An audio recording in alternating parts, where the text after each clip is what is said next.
Hello, you're watching Dyer Consequences, and I'm Claire Dyer here on Unprecedented TV, the show where I try to cut through the noise and dig into the stories that are not getting the headlines they deserve.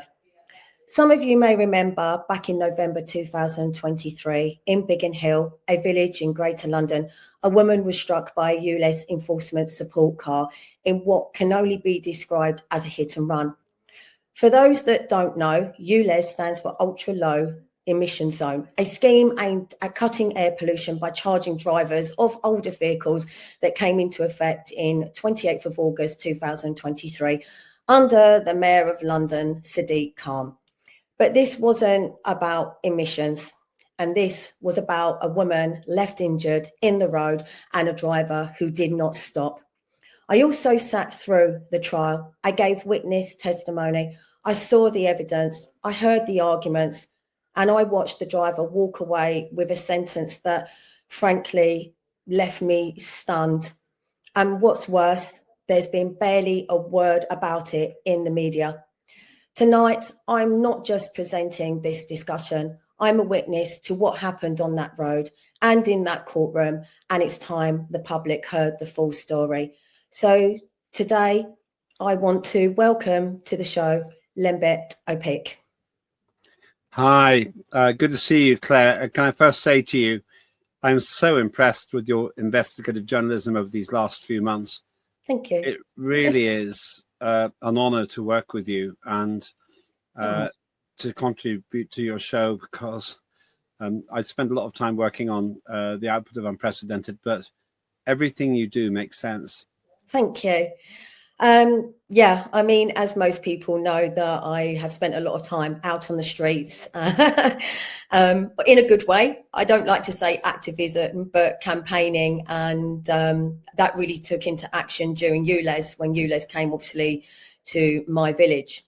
And this was when people just came together in the local community and were blocking what was the camera vans that would come out to certain areas to try and catch non-compliant vehicles, to find them. And what happened on this particular day was there was actually a husband and his wife. The husband is elderly with dementia. The wife, I'm not going to say completely able-bodied, so not quick on her feet, as I put it, and two others. And on this night, there was 4 security that actually accompanied the van. And then there was the support car with 2 drivers, one for the van and one for the car. A lot of people across London will remember that time of these camera vans and them being blocked, all done legally, I might add. But this particular night, this woman was in fact run over. And if we can maybe play the video of that accident to refresh people's minds of what actually happened that night when they left. They did in fact, in their quickness to get away, run her over and then fled the scene of the crime, so to speak. So if we have that video. Where's the police? That's the support car. The security away. No, you just drive into it. You just don't let it run. Don't let it run. Just drive into it. Alright? Alright, whoa, what are you doing? Stop! Police! Police!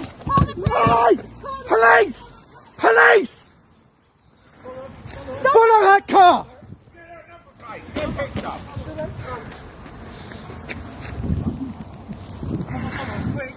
Quick, call an ambulance. That is actually me running. Phone the old bill now. Someone's got to follow him. They're going. Oh.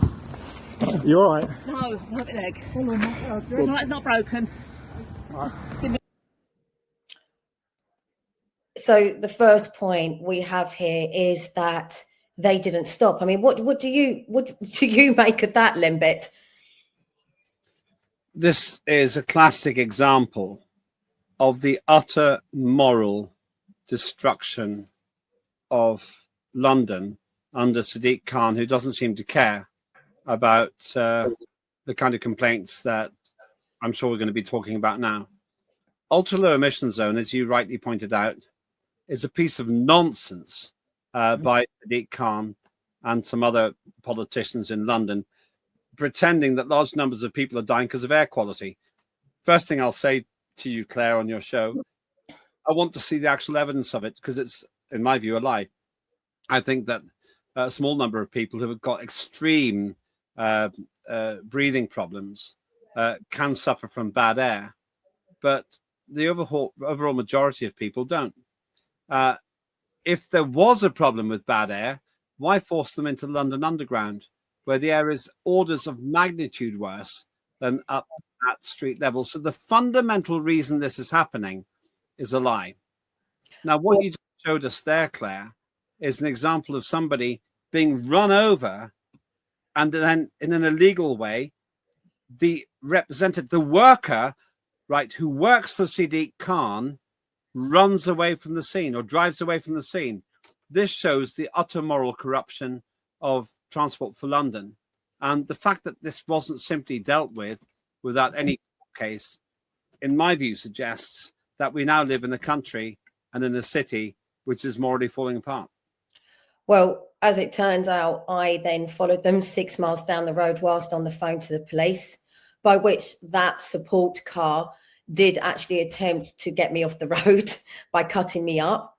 I did actually stop them, stood in front of their van, by which the van then tried to drive edge into me, but I wasn't getting out the way and still on the phone to the police. But I was by this point standing on a roundabout, and had it not been for that, there would never have ended up being this case. But what has happened is it has now been nearly 2 years down the line, and all I can only say is that I personally would say that a lot of things were covered up. So from day one, they wouldn't allow the video footage. That video footage you have just seen, they would not allow it to be submitted. Why not? Their claim was because in the very first instance, the media, GB News, ITV, BBC, were very, very interested in this almost immediately. And that footage got played across social media and on mainstream media.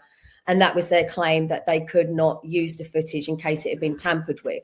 But we know that if they can actually authenticate it, and it's not the first time police have submitted video evidence that has been across mainstream media in the past, and do continue to do so. I don't know if you know of any cases or know that to be the case, but no, I've never heard of that before, to be honest with you, Claire. I've never seen that piece of video before. It's absolutely shocking. It all happened very fast there. What you're telling me is not only did TfL drive away from the scene, I think that's a pretty serious offence, but then they also ran somebody over, and it was only because you chased them that the thing went to court. So that was the first. I know. So that was the first thing that happened. They wouldn't allow the video. And even then, I know. And then what happened was there was a initial court hearing. I just be a bit rude? Can I just see that again? I'm not sure that. Can you get the studio to play it again? Yeah. You'll have to ask them. Oh, yeah, can we get the studio to play? I'm a guest. I know I work with you, but you're in charge. I'm sorry. Can we get the studio to play this again? I can actually talk you through what has actually happened there. So that's the security. Where's the police? You can just see Heather was to the right. That's the lady that got hit. That's another security flash shot. And he's now going to get into the passenger vehicle. Is that their car? Yeah, so this is their car. They also have body cam. There, she's now trying to walk out the way after already being hit, and she couldn't get out of the way quick enough, and he just drove into her and knocked her to the side of the road. And that is me running after them, by which I then went back to my car and followed them down those lanes for 6 miles. Were they breaking the speed limit? At various points, yes. I was able to catch up with them. I don't think they expected anyone to follow them. But what's happened since is, I would say, just constant errors within the justice system. So he didn't turn up to court cases, the driver, Michael Akinsola. His name was never publicised. There was then obviously a media blackout, so no mainstream media has covered one single court case. He filed a statutory declaration saying that he was unaware of the trial date, although he was actually given the trial date in the court hearing previously. So that statutory declaration was declined on that basis, but he did not turn up to the original trial date. So it went ahead without him, and he was found guilty. But obviously they couldn't sentence him because he didn't appear. It then switched courts from Bromley magistrates to Bexley, and we have no idea why. And then when it went to Bexley, Bexley court had no idea why they were hearing this case. They didn't know about him already being found guilty, that he should be sentenced. They were aware of the filing of the statutory declaration and believed that it hadn't been declined because he was to prove hardship. But what we found is that in one hearing, he said he'd been out of work for over a year. But then in another hearing, he actually said that he left a job to take on driving the support vehicles for TfL because it was extremely well paid. So he had already started lying. And I mean, how can a court make such massive clerical errors? Did they though? Did they, Claire? I mean, I've seen some photographs related to this. I don't know if they've got some here, but no. It seems to me that the fundamental point here is he's a servant of the people, like Sadiq Khan, transforming work for the people. And what we're getting here is the complete abdication of responsibility for their crimes, and more than anything, a willingness to try to cover something up which is an absolute London disgrace, but a national disgrace. That's how I feel. Well, he had no representation. In the first hearing, he claimed the accident never happened and that a man had jumped on the bonnet of what? Yeah. And then when it went to Bexley magistrates and they had no idea why we were all there when that was supposed to be his sentencing, he stood in that court and claimed that there was no passengers in his vehicle. And yet I have clear video footage again that could not be submitted to show the security, and we do have some pictures of the security. So I don't know if the studio want to pull up the two individual photos of the security. So that was it. That's a security, and as you can see, that blue doesn't look like security to me, Claire. I know. That's exactly. I mean, security. So if is that the TfL uniform? So if you saw this man on the street, what would you think? That he was probably, I would find him scary. Yeah. He's got a mask on. Was this during COVID? No, obviously. As we know, they wore balaclavas. They were very intimidating. But in the trial, that all got flipped around. Where's his uniform? I know, and where's his SIA badge? What's FIA mean? SIA. You've got me there now. What's it mean, though? What's it mean? Do you know what? Is it some kind of security proof or some kind of evidence? Yes. So it's. This is really bad, isn't it? Because I should. No, nobody knows what SIA actually stands for. But I guess it's some sort of security thing. It is. So anyone who does security, door security, close protection has to be SIA regulated and on a register, basically. So they have a number and their name and an expiry date. So it's the Security Industry Authority. There you go. I remembered. You've got a pretty nifty team there, Claire. Yeah. Yeah, He doesn't look SIA registered to me. He just looks like a man, just a guy. Yeah. So as you can see, there's a blue light there. So that means that his body cam is running and working. I thought it was just a badge, a happy badge. Yeah, no, that is actually body cam in the middle, and that blue ring is showing that they are recording. 2 of them were in fact recording, and yet no video footage was supplied for the for the driver's defense, basically. So we don't know what happened to that. I personally believe that they didn't want it shown because it would have shown the truth of what happened before and after. If you go to the, if the studio can go to the next picture of the other security. No, that there's another security in blue with a beard. If the studio can find that. Don't blame me. No, I won't. I'll blame the studio. That is, in fact, the support car. That's the vehicle the driver was driving when they hit Heather. That's one of the vehicles they Hang on, the car registration. It's unequivocal. It's absolutely obvious who that is. Well, there was probably a fleet of around maybe 16 Peugeots that were the support vehicles, all like that, with all similar reg, all CF23. And then the end reg, the 3 registration digits were different. That's me blocking a van. Thank you, studio. So that's what people did for a few months. Just stand there and block the cameras very legally, not touching the van, no criminal damage.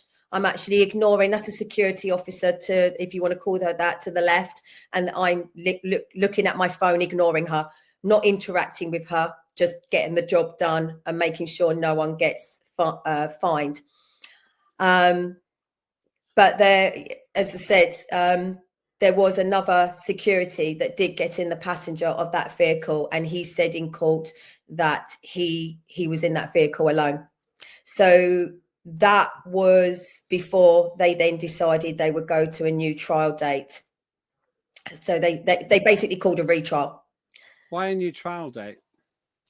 Because for whatever reason, there was some kind of clerical error. And as I said, how does that happen? I mean, well, how does we are talking about the Mayor of London and TfL. I mean, I have to say, Claire, I mean, I'm a guest on your show, and therefore I don't really know the details of this particular case.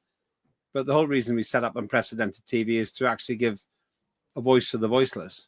And it seems to me you actually put yourself in danger. Somebody got run over by TfL. The driver, what was his name again? Let's make sure he doesn't run away from this. Michael Akinsola. Michael Akinsola. So he's been found guilty of something, has he? He had. So the trial I did actually. So the first trial, they didn't call me as a witness because they said the evidence was overwhelming. So he was found guilty.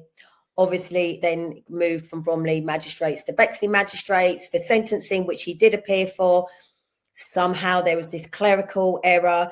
They didn't know about the trial, the sentencing. It came back to the statutory declaration that he had filed that had actually been declined, but they had no knowledge of that.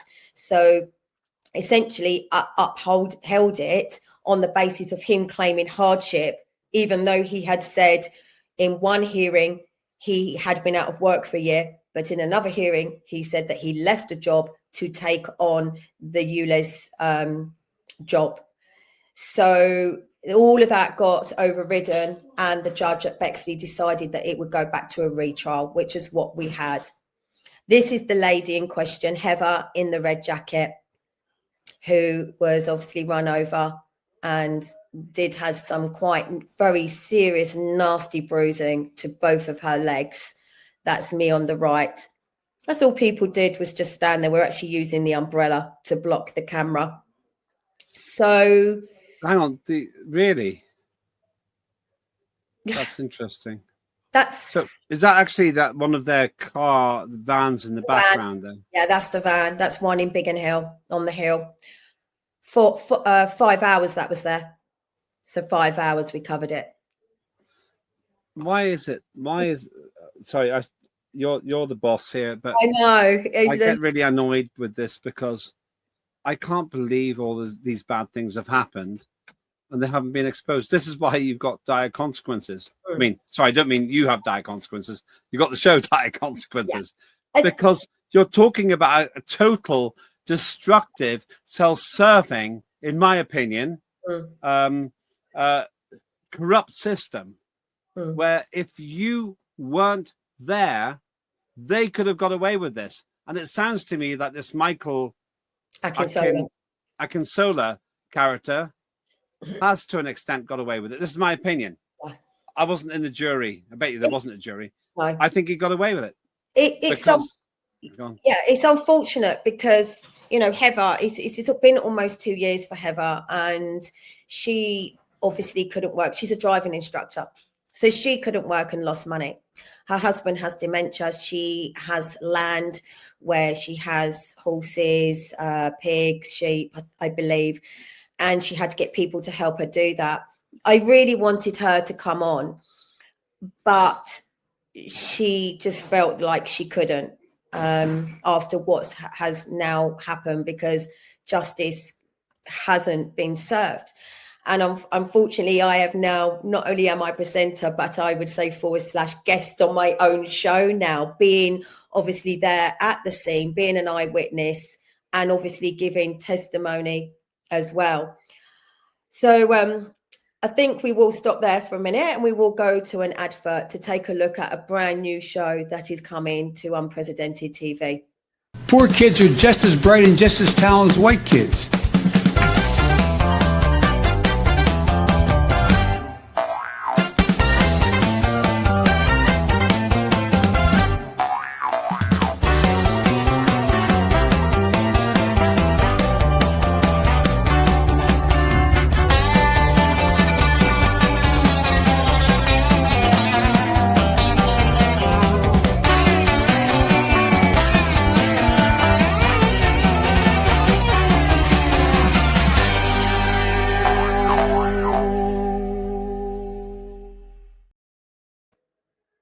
And welcome back. That looks like a good show. Sorry? That looks like a good show. It does. Yes, it does. Do you know why they call it that, though? Because Joe Biden made a speech saying poor kids can do just as well as white kids. Joe Biden, the president of the United States of America, said that.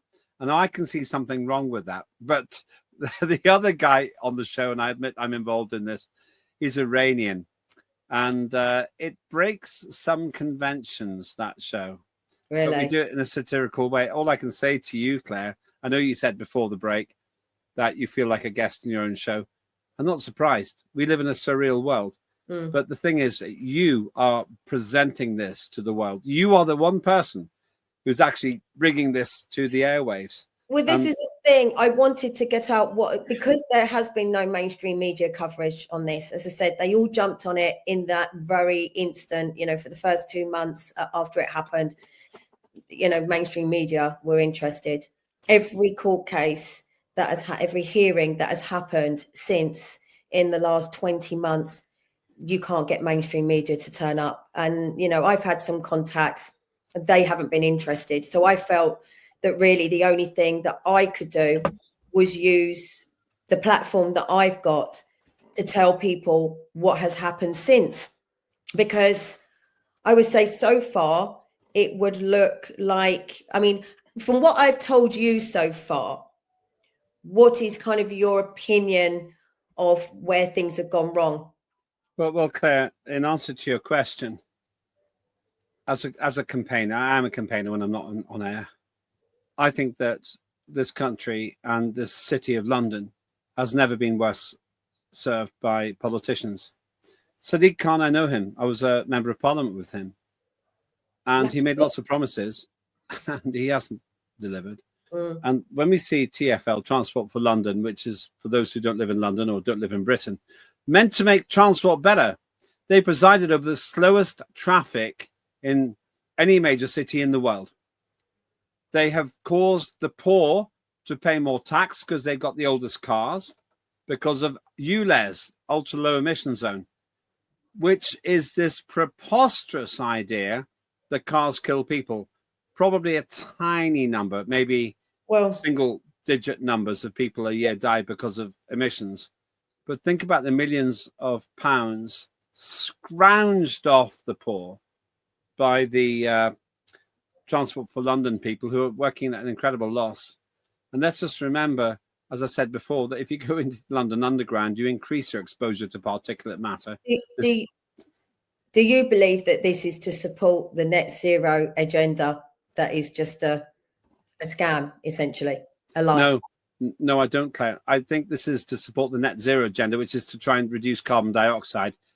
I'm going to say on your show, there is no climate crisis. And if you disagree, then... No, I agree. We'll give you, I'm sure Claire will give you airspace on her show. But the second thing it's here to do is to try to fill the massive, massive financial black hole, which wasn't caused by the Conservatives, but by the idiotic failures policies of a completely ineffective administration run by Sadiq Khan. Well, I believe that obviously a lot of things are lies and a lot of things are cover-ups. So I'm going to tell you what happened during this trial and what the sentencing was. And then I will ask you what you think actually happened. So he lied through the trial. He had no representation. He, as I said, he claimed there was no passenger in his vehicle. He claimed that he was scared. Can I tell you? So I'm interrupting you. If he tries to sue you, can you prove what you're saying? Yeah, because I was in that call. And I listened to it all. In fact, it was so hard to listen to. I got so angry by the fact that I knew this man was lying, and even lying about my testimony, that I actually started crying because I couldn't speak. And I was so angry that I could do nothing but cry tears, because he played a very good game, in my opinion. He played the race card. He claimed that the car door, we were attempting, not me, I wasn't there at that point, but we're attempting to open the car doors. Well, actually, I was there, because this is just before he fled the scene, that the rear wiper was pulled off the car, yet he claimed no damages. They provided no dash cam footage, no body cam footage. And we are talking about 6 of them, TfL representatives. He also has said that he has been previously SIA regulated as a security, yet he claimed he was scared for his life. He claimed that about 20 times over. Shivering, shaking, and that he actually wet himself. That's what he claimed, and he repeated that over and over again. And as I said, he claimed that we were telling him to go back to his own country. I can categorically state that never happened. What country? Wasn't he English? I don't know. One of the security was definitely English. I don't know, because he was wearing a mask. He was wearing a mask and never got out the vehicle. Hang on, so he was scared of COVID, was he? As I was saying, I don't know. What year was this?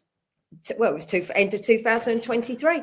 But this is what I'm saying. The whole thing was a lie. He knew how to play the system. He claimed, obviously, the hardship. He has previously, we believe, worked for Serco as well. So what ended up happening was he already has 6 points on his license. He's been previously a bus driver. I would argue, do you think that if you are in a driving job, i.e. a bus driver, working for Serco, or driving a support security vehicle, do you think that you should have a clean license? I can't really comment on that. I'll tell you why, Claire. I think that we got very difficult driving regulations. We're obsessed with speeding because it's easy to deal with. And yet you've just said that this person, this, in my view, idiot, and he can sue me if he wants to. I'd love to see him in court for that. Run over somebody at low speed. So I'm not sure. I think the real problem is attitude. And for me, more important than that, it's a whole different subject. By the way, I'm going to shamelessly advertise a different program, Full Throttle, here on Unprecedented TV, which talks about road safety. But in terms of what you're talking about, it's justice. This person, you say, lied in court. And let's just say this. Let's use the resources of Unprecedented TV to take him on if he tries to sue you. Because you're saying he lied. Yeah. Well, also that because it had gone over 6 months. The offence, I believe, for obviously fleeing the scene, that couldn't be held. That got dropped. Why? Okay, so I can't actually find For some reason. For some report, reason. yeah. So basically, all of traffic summary offences have to be within 6 months. So basically, the judge said it had expired. So the failing to stop report an accident was dropped, but we can prove that he had already been charged within that 6 month period. So again, that's something else that does not add up. You know, the clerical errors, the delays, and not allowing video footage. Ultimately, what happened was he had already had 6 points on his license. The judge said she could issue 7 points or a ban, and she felt sorry for him. So basically, she didn't give him the 7 points, which would have been a minimum of a 6 month ban from driving, because obviously with the 6 points on top plus the 7, that would have been minimum 6 months, probably a year's ban. She didn't do that. She gave him a 2 month driving ban and only ordered him to pay £420 compensation direct to Heather Watt, the victim herself, by which he did not have to pay the Crown Court of £775 in costs. They were written off. The fine of £300 was written off. The surcharge victim, £160, was written off. And he only has to pay £50 per month back to her, even though she's under the impression that he's going to lose his job, but in 2 months' time, he could be working again. He also left that court, walked down the road and got into his vehicle and drove. After being banned? Yes. Do you think that justice was served, in your opinion? In my opinion, Claire, no. The thing is, you can make your case. I know people who have been treated in a terrible way. I know one person who was in an abusive situation and thought his children were going to be taken away from him, committed a traffic offence and lost his license. And he accepted his fate. He accepted his fate, though he did have a very strong defence. This man knocked over somebody, as far as I could see from your video, twice. Yeah. And for some technical reason, that wasn't allowed in court. You chased after him. He lied in court. By the way, I'm perfectly happy for him to come after me. Michael, again? Yeah. Michael something? Michael Akinsola. And the I can tell her, if you want to come after me, then I'll see you in any court if you think that I'm libeling you. People either tell the truth and accept their fate, and sometimes they do that, like my friend did, in very adverse circumstances where I think that he really shouldn't have been done. Or you accept that you lied. And the fact is, you represented TfL, you represented Transport for London, and you knocked somebody down. And you were, in my view, you were protected by the state. And I hate that. I hate it. That's why people are losing faith in the state. That's what I wanted to ask you. That's kind of what I was getting at through all of these, how this has played out. Would you say that this man was protected? It seems to me that either he was protected or TfL can come after me now. I'm your guest on this show. Prove to me that he wasn't protected. If you don't come after me, he was protected. I'll see you in court, because at the end of the day, this man appears to have lied. Yeah. And whether you pretend this piece of video exists or not, we can take this right to the top. I'll get my member of parliament, who hasn't been too fantastic till now, to be with me. I'll get my brilliant lawyer here. And also, most importantly, Claire, I'll get public opinion on my side, because I don't think anyone is going to be on his. Well, they even tried to make out that we were dangerous, like I said, fearing for his life. And I personally found that very upsetting and insulting, because I said, that has never happened. That's not who I am. And I in my area attended every single van. And as I said, there was 6 of them to 2, I'm going to say politely, elderly people, 1 who has dementia and 2 other people. So, you know what? That's discriminatory against you as a protected characteristic, which is being a woman. Have you considered that? No, I actually haven't. And the other unfortunate thing is obviously Heather now has to obviously go for through TfL's insurance on this for, I'm guessing, a compensation. And what will happen if she wins her claim is that £420 will actually be deducted from the settlement. So there's no win, really. No, she's not won at all. She's lost massively. She's lost out far more than he has just by standing there. As I said, it was a lane. There was no pavements. There was a bit of a grass verge. And 1 minute, one security was happily chatting away to me. And then the next minute, there was all this panic and they were trying to get those vehicles out of there as quickly as possible. He knew she was there. He claimed that he didn't. But as you've seen from the video footage, how can you not, you know? How can you not? She was wearing high vis. There you go. That's her there, standing right there. And she was actually trying to cross the road. She's out of shot. This is what was played over and over in slow motion. So the judge didn't deny that it happened. She didn't deny that obviously he had driven into her as she was walking across. And then as she tried to regain her balance and then turn her back to walk away to get to the side of that grass verge, he just drove. And he has no remorse whatsoever. He has made out he is the victim. Because he was in fear of his life because of her. And her or husband. You. I never went. I didn't get as far as the car because I was talking to one of the security who was chatting to me. So I don't know why they needed to get out. The police had already been called. So that's why they were shouting about them not leaving, because they were already leaving the scene of the crime, before that even happened. So I don't know. I don't know what happened. This is the speculation when it comes to the Mayor of London, TfL, ULEZ, their security.